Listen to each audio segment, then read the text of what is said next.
It's going to work for me. It's going to. Hi again, ladies and gentlemen. Eddie Marcus here. I want to talk to you about universal health care. This is something that is kind of absolutely necessary.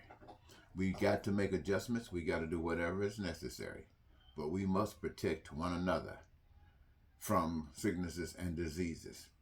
We have the resources outside of ourselves, and individuals have been given to us through the birth process that could utilize the knowledge and the opportunity to express this wonderful service to we, the American people. And so we must not hinder them. This is their purpose for being here. We must do everything possible to make it easy and as convenient for us as possible. You know, I was just thinking, ladies and gentlemen, I get back to that.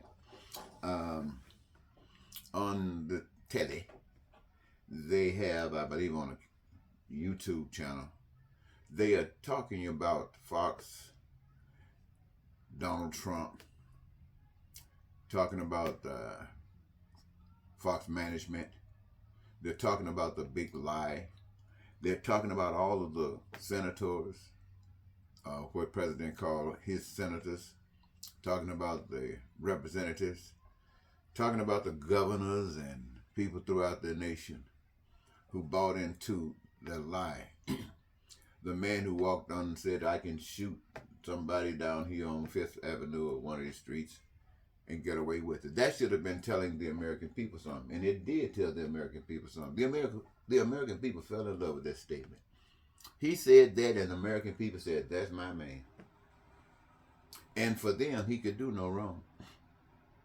They got this station, Fox. Why do you think Fox just continued to tell those lies for Trump? Made me think that they really hoped or thought about he might win. And if he had won, just think about it. That would have been Fox would have been the number one state medium in the country. Fox would have been. Maybe that's what they were reaching out for. But Trump just didn't have enough. There was a little bit more righteousness here than that particular evil. But evil was here. I was thinking about, ladies and gentlemen, you can believe this if you want to. I don't know if you've ever thought about it. But what if Trump had been a righteous man? What if Trump had come in and said, we got to straighten America up. America just is not good enough.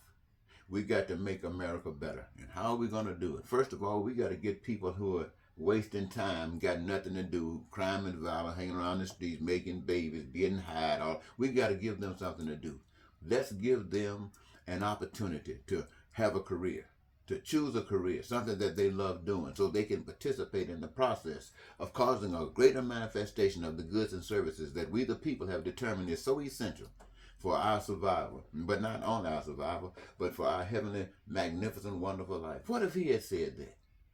What if he had said we must make education universal? We must make sure that everybody who wants to access education get it. Because education makes everybody that receives it better at whatever it is they've been given to do. And we cannot hold them back. We got to make sure that they get education, unlimited and unrestricted. Wow.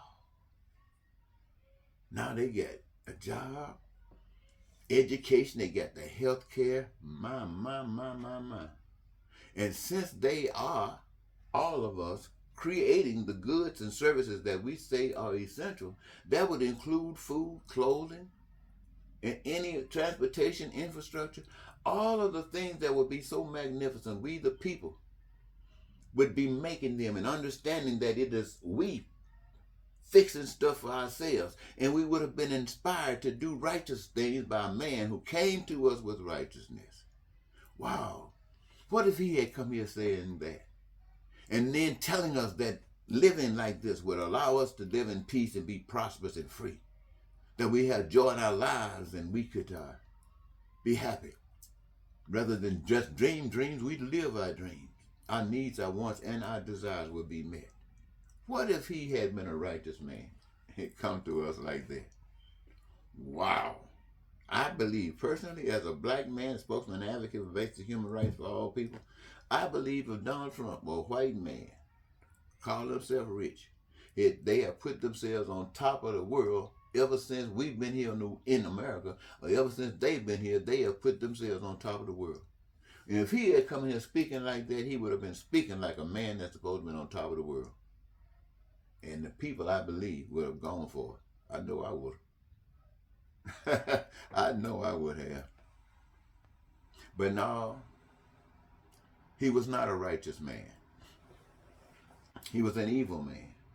And I say that because he perpetuated lies and deceit, deception. He was cruel and evil and hateful, racist and bigot. All of those things that are evil. So he was a particular personified representation of evil. And he said it when he said, I can get away with killing people. Because he said that you, the American people, were just that crooked, just that evil. And you put him in office the first time, I think he got a little bit of help. But somebody said the second time, 74 million people. 74 million. Can you imagine how many people 74 million people are? Voted for this evil man. All these lies that he was telling. Not only did they vote for him, they started lying for him. Even the white mega churches went and started telling God to come down and bless him. This evil man. And all this. Now, ladies and gentlemen, I hate to think that all of the 74 million people that voted for Donald Trump were evil. But they darn sure didn't vote for getting rid of the pain and suffering for all these other people. It's like they didn't even care because Donald Trump didn't care.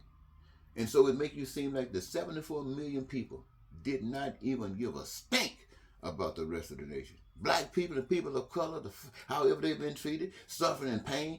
Well, I want you to know, ladies and gentlemen, we can't get too mad with them because they don't know any better. They didn't know any better, just like we haven't known better. We are all in this hell.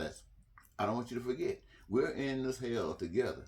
We're just in different parts of hell. It is affecting us in different ways. But nonetheless, we are all here. And until we can find some way to understand that and bring ourselves together with a common plan of doing what I just got through saying what a righteous man would have done, we're going to stay in this hell. Let me say it one more time. Until we the people come together and do what a righteous man, a righteous act is, then we're going to stay in this hell. We might move from room to room, but we will be in this hell. I'm telling you, ladies and gentlemen. But see, I'm not white. And see, you've been taught that if I'm black, I'm evil. If I'm black, I got to get back. All of that to keep you where you're at. I'll talk to you later.